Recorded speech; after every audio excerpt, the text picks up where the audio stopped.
ನಮಸ್ಕಾರ ವೀಕ್ಷಕರೇ, ಇವತ್ತು ನಾವು ಸಬ್ಬಕ್ಕಿಯಿಂದ ಒಂದೊಳ್ಳೆ ಪಾಯಸ ಹೇಗೆ ಮಾಡೋದು ಅಂತ ನೋಡೋಣ. ಈ ಸಬ್ಬಕ್ಕಿ ಪಾಯಸ ಮಾಡೋಕ್ಕೆ ಜಾಸ್ತಿ ಸಮಯ ಬೇಕಾಗಲ್ಲ, 10 ನಿಮಿಷದಲ್ಲೇ ಪಾಯಸ ರೆಡಿಯಾಗೋಗುತ್ತೆ. ಈ ರೀತಿ ಪಾಯಸ ಮಾಡಿಕೊಟ್ರೆ ತಿಂದವರು ಹೊಗಳದಂತೂ ಗ್ಯಾರಂಟಿ. ಹಾಗಾದರೆ ಈ ಸಬ್ಬಕ್ಕಿ ಪಾಯಸನ ಹೇಗೆ ಮಾಡೋದು ಅಂತ ನೋಡೋಣ ಬನ್ನಿ.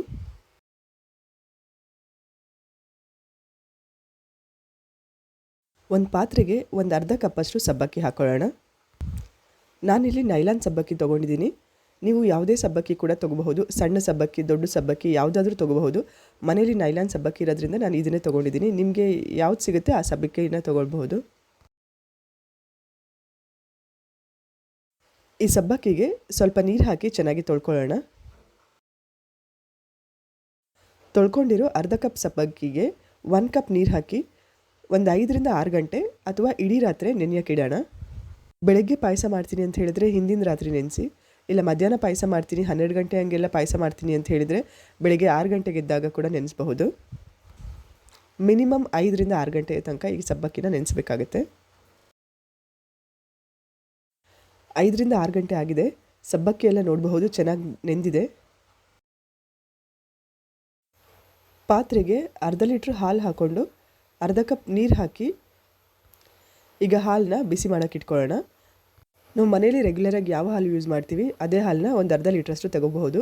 ಆದರೆ ನಂದಿನಿ ಬ್ಲೂ ಕಲರ್ ಹಾಲು ಮಾತ್ರ ತೊಗೋಬೇಡಿ, ಯಾಕಂದರೆ ಅದು ತುಂಬ ತೆಳು ಇರುತ್ತೆ, ಅದರಲ್ಲಿರೋ ಫ್ಯಾಟ್ ಕಂಟೆಂಟ್ ಎಲ್ಲ ತೆಗೆದಿರ್ತಾರೆ.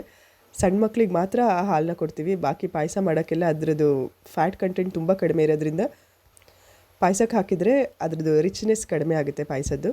ಹಾಗಾಗಿ ನಂದಿನಿ ಬ್ಲೂ ಕಲರ್ ಹಾಲು ಬಿಟ್ಟು ಬಾಕಿ ಯಾವುದೇ ಹಾಲು ಬೇಕಾದರೂ ಯೂಸ್ ಮಾಡಬಹುದು. ಪಾಯಸ ಮಾಡೋಕ್ಕೆ ಸ್ವಲ್ಪ ಬಾದಾಮಿ ಮತ್ತು ಗೋಡಂಬಿ ತೊಗೊಂಡಿದ್ದೀನಿ. ಈ ಬಾದಾಮಿ ಗೋಡಂಬಿನ ಒಂದೊಂದರಲ್ಲಿ ಒಂದೊಂದು 5-6 ಪೀಸ್ ಕಟ್ ಮಾಡ್ಕೊಳ್ಳೋಣ.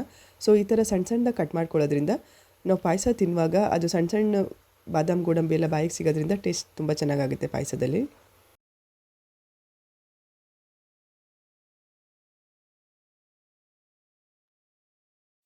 ಸ್ಟವ್ ಮೇಲೆ ಒಂದು ಪಾತ್ರೆ ಇಟ್ಟು ಪಾತ್ರೆ ಬಿಸಿ ಆದಮೇಲೆ ಪಾತ್ರೆಗೆ 2 ಚಮಚ ತುಪ್ಪ ಹಾಕೊಳ್ಳೋಣ. ಇಲ್ಲಿ ತುಪ್ಪ ಗಟ್ಟಿ ಇರೋದ್ರಿಂದ ನಾನು 2 ಚಮಚ ತುಪ್ಪ ಹಾಕೋತಿದ್ದೀನಿ. ತುಪ್ಪ ತೆಳು ಇದ್ದರೆ ಒಂದು 4 ಚಮಚ ತುಪ್ಪ ಹಾಕ್ಕೊಳ್ಳಿ. ಗಟ್ಟಿ ಇರೋ ತುಪ್ಪ ಕರಗಿದ ಮೇಲೆ ಸ್ವಲ್ಪ ಜಾಸ್ತಿ ಆಗುತ್ತೆ, ಹಾಗಾಗಿ ಕರಗಿರೋ ತುಪ್ಪ ಹಾಕ್ಕೊಂಡ್ರೆ 4 ಚಮಚದಷ್ಟು ತುಪ್ಪ ಹಾಕ್ಕೊಳ್ಳಿ. ತುಪ್ಪ ಸ್ವಲ್ಪ ಬಿಸಿ ಆದಮೇಲೆ ನಾವು ಕಟ್ ಮಾಡಿ ಇಟ್ಕೊಂಡಿರೋ ಡ್ರೈ ಫ್ರೂಟ್ಸು ಹಾಗೆ ಸ್ವಲ್ಪ ದ್ರಾಕ್ಷಿ ಹಾಕಿ ಲೋ ಟು ಮೀಡಿಯಮ್ ಫ್ಲೇಮಲ್ಲಿ ಇಟ್ಕೊಂಡು ಡ್ರೈ ಫ್ರೂಟ್ಸ್ ಎಲ್ಲ ಲೈಟಾಗಿ ಗೋಲ್ಡನ್ ಕಲರ್ ಥರ ಚೇಂಜ್ ಆಗೋ ತನಕ ಹುರ್ಕೊಳ್ಳೋಣ. ತುಪ್ಪ ಹಾಕಿದ ಮೇಲೆ ಹೈ ಫ್ಲೇಮಲ್ಲಿ ಡ್ರೈ ಫ್ರೂಟ್ಸ್ನ ಹುರ್ಕೋಬೇಡಿ, ಲೋ ಫ್ಲೇಮಲ್ಲಿ ಇಟ್ಕೊಂಡೇ ಹುರ್ಕೊಳ್ಳಿ.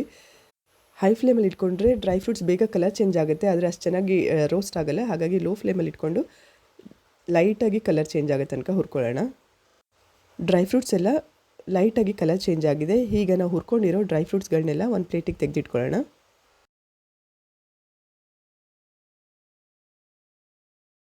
ಈಗ ಇದೇ ಪ್ಯಾನಿಗೆ ನಾವು ನೆನೆಸಿಟ್ಕೊಂಡಿರೋ ಅರ್ಧ ಕಪ್ ಸಬ್ಬಕ್ಕಿನ ಹಾಕೊಳ್ಳೋಣ. ಇವತ್ತು ನಾನು ನೈಲಾನ್ ಸಬ್ಬಕ್ಕಿ ತೊಗೊಂಡಿರೋದ್ರಿಂದ ಅದು ಜಾಸ್ತಿ ನೀರು ತೊಗೊಳ್ಳಲ್ಲ, ಹಾಗಾಗಿ ನೀರೆಲ್ಲ ಹಾಗೇ ಇದೆ ನೋಡಬಹುದು. ನೀವು ನಾರ್ಮಲ್ ರೆಗ್ಯುಲರ್ ಸಬ್ಬಕ್ಕಿ ತೊಗೊಂಡಿದ್ರೆ ಈಗ ಇದಕ್ಕೆ ಇನ್ನೊಂದು ಅರ್ಧ ಕಪ್ ನೀರು ಹಾಕ್ಕೊಳ್ಳಿ. ಫ್ಲೇಮ್ನ ಮೀಡಿಯಮಲ್ಲಿ ಇಟ್ಕೊಂಡು ಸಬ್ಬಕ್ಕಿ ಒಂದು ಕುದಿ ಬಂದಮೇಲೆ ಮುಚ್ಚಳ ಮುಚ್ಚಿ 5ರಿಂದ 6 ನಿಮಿಷ ತನಕ ಸಬ್ಬಕ್ಕಿ ಬೇಯೋ ತನಕ ಬೇಯಿಸ್ಕೊಳ್ಳೋಣ. ಮಧ್ಯ ಮಧ್ಯದಲ್ಲಿ ಮುಚ್ಚಳ ಓಪನ್ ಮಾಡಿ ಸಬ್ಬಕ್ಕಿನ ಒಂದೊಂದು ಸರ್ತಿ ಕೈ ಆಡಿಸ್ತೀರಿ, ಸಬ್ಬಕ್ಕಿ ತಳ ಹಿಡಿದಿರೋ ಥರ.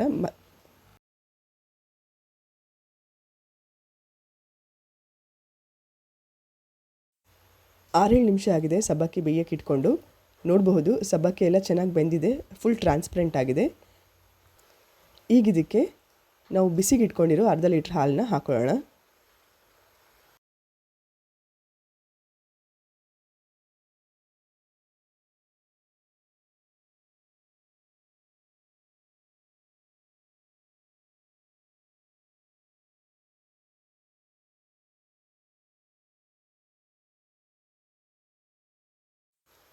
ಹಾಲು ಹಾಕಿದ ಮೇಲೆ ಹಾಲನ್ನ ಸಬ್ಬಕ್ಕಿನ ಚೆನ್ನಾಗಿ ಮಿಕ್ಸ್ ಮಾಡಿ 3ರಿಂದ 4 ನಿಮಿಷ ಹಾಲು ಮತ್ತು ಸಬ್ಬಕ್ಕಿ ಎಲ್ಲ ಚೆನ್ನಾಗಿ ಕುದಿಯೋ ತನಕ ಫ್ಲೇಮ್ನ ಮೀಡಿಯಮಲ್ಲಿ ಇಟ್ಕೊಂಡು ಚೆನ್ನಾಗಿ ಕುದಿಸ್ಕೊಳ್ಳೋಣ.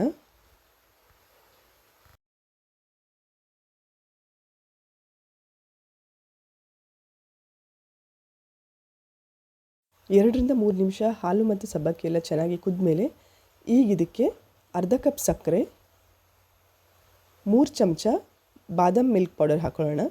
ನೀವು ಯಾವುದೇ ಬ್ರ್ಯಾಂಡ್ ಬಾದಾಮ್ ಮಿಲ್ಕ್ ಪೌಡರ್ ಆದರೂ ಯೂಸ್ ಮಾಡಬಹುದು. ಬಾದಾಮ್ ಮಿಲ್ಕ್ ಪೌಡರ್ ಹಾಕೋದ್ರಿಂದ ಪಾಯಸಕ್ಕೆ ಒಂದು ಒಳ್ಳೆ ಟೇಸ್ಟ್ ಮತ್ತು ಟೆಕ್ಸ್ಚರ್ ಎರಡೂ ಕೊಡುತ್ತೆ. ಹಾಗೆ ಪಾಯಸ ಸ್ವಲ್ಪ ರಿಚ್ ಅನ್ಸೋಕ್ಕೆ ಶುರು ಆಗುತ್ತೆ. ಬಾದಾಮ್ ಪೌಡ್ರ್ ಮತ್ತು ಸಕ್ಕರೆ ಹಾಕಿದ ಮೇಲೆ ಇನ್ನೊಂದು 2 ನಿಮಿಷ ಪಾಯಸನ ಕುದಿಸ್ಕೊಳ್ಳೋಣ.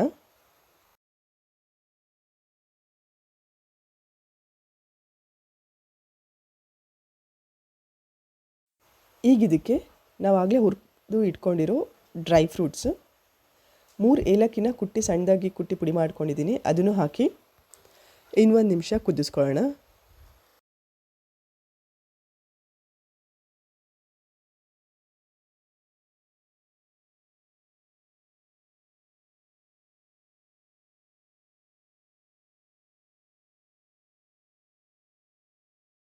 ಡ್ರೈ ಫ್ರೂಟ್ಸ್ ಎಲ್ಲ ಹಾಕಿ 1 ನಿಮಿಷ ಕುದಿಸ್ಕೊಂಡ್ಮೇಲೆ ಸ್ಟವ್ನ ಆಫ್ ಮಾಡ್ಕೊಳ್ಳೋಣ. ಸಬ್ಬಕ್ಕಿ ಪಾಯಸ ಮೀಡಿಯಮ್ ಆಗಿ ಗಟ್ಟಿ ಇದೆ, ತುಂಬ ತೆಳುನೂ ಇಲ್ಲ, ತುಂಬ ಗಟ್ಟಿನೂ ಇಲ್ಲ. ನಿಮಗೆ ತೆಳು ಬೇಕಂದರೆ ಇನ್ನೊಂದು ಸ್ವಲ್ಪ ನೀರು ಸೇರಿಸ್ಕೊಳ್ಳಿ. ಈ ಸಬ್ಬಕ್ಕಿ ಪಾಯಸನ ನೀವು ಬಿಸಿ ಇರುವಾಗ ಆದರೂ ಹಾಗೆಯೇ ಸರ್ವ್ ಮಾಡ್ಬೋದು, ಅಥವಾ ಫ್ರಿಡ್ಜಲ್ಲಿ ಇಟ್ಟು ತಣ್ಣಗಾದ್ಮೇಲೆ ಕೂಡ ಸರ್ವ್ ಮಾಡಿದರೆ ತುಂಬಾ ಚೆನ್ನಾಗಿರುತ್ತೆ. ಸಬ್ಬಕ್ಕಿಂದ ಒಂದೊಳ್ಳೆ ಪಾಯಸ ರೆಡಿಯಾಗಿದೆ. ನೀವು ಟ್ರೈ ಮಾಡಿ, ಹೇಗಾಗಿದೆ ಅಂತೇಳಿ ಕಮೆಂಟ್ ಮಾಡಿ ತಿಳಿಸಿ. Thanks for watching the video.